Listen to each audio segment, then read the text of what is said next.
Okay, this is going to be hard for people to find, so we have to share it out on Twitter. So you just hit that little arrow button above where your comments are and hit share and go to Twitter and maybe get it out that way. Or don't, you know. So this is the new way we take our drives and we answer some questions, get to the heart of the matter, so to speak. So the OG, the old time original gangsters will know how to find it, but a lot of other ones will not.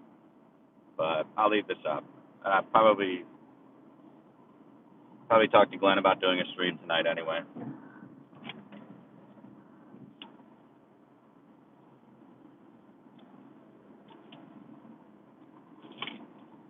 So shoot me a 1 if the audio is okay at this level.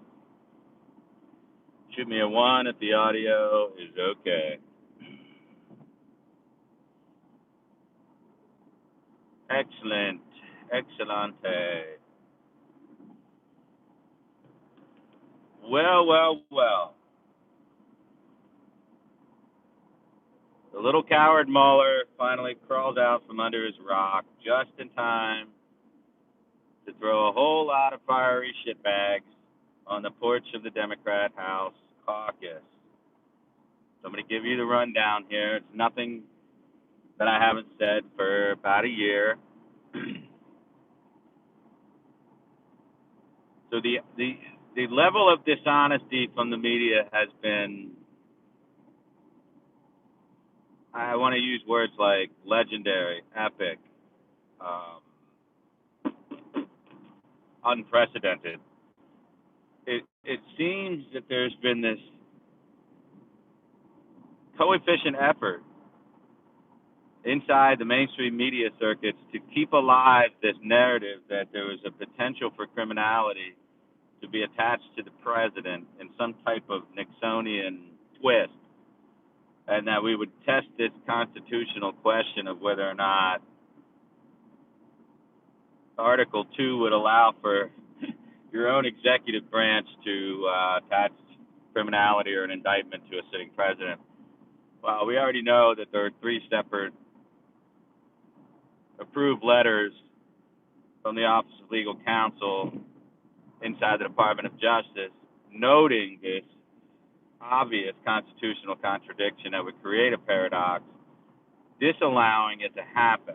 So it was never going to be that. I think I've been saying that for over a year, that part of the conversation is grossly unjust malpractice by the journalism community at large. Even Fox were at times talking about potential for indictment, bringing on Judge Knapp in his infamous glory to pepper all kinds of scenarios that might get the president indicted. Now, there are 2 primary reasons why Mueller has officially taken the impetus to close up shop. I do not believe there was external pressure from William Barr at this point to do that. I know that there are 2 primary reasons why I would do that if I were Robert Mueller. The primary reason Robert Mueller decided to, quote unquote, resign and close the special counsel office is he was not content with the way that his report was received by Congress and some within the media. In order to kickstart the dialogue, he needed to press Congress into action as he was delivering from her caucus.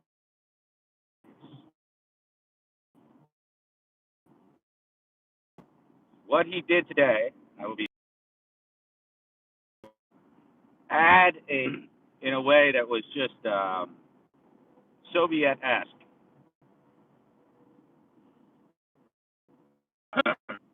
Now, difference clear between the two phrases of obstruction and finding not enough and finding none are equal in the eyes of the law. So since this is not a criminal debate, this is a political debate. It was always a political debate. The political debate has now been charged or recharged by Mueller himself by throwing this report on fire directly into the lap of Nancy Pelosi.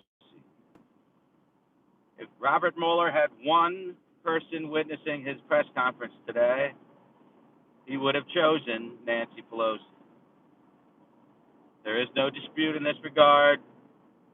There is no other purpose, primary or otherwise, for him to take a microphone, a nationally televised press conference, resign without simply citing a thank you to the people that worked with him in his office, a thank you to his boss, the Attorney General, for releasing that report almost in its entirety, and then walking away.